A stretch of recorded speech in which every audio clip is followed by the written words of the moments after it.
প্রেক্ষাপট একটি অনুসন্ধানী অনুষ্ঠান।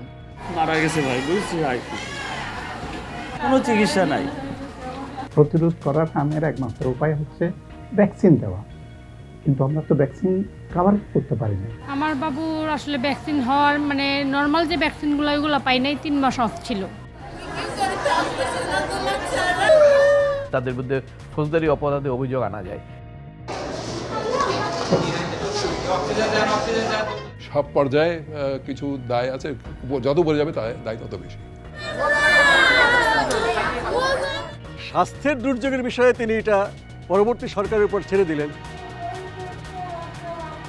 এবারের বিষয় হাম, শিশু হত্যার দায় কার? দেখবেন 9 মে শনিবার রাত 8টায় শুধুমাত্র নিউজ 24-এ।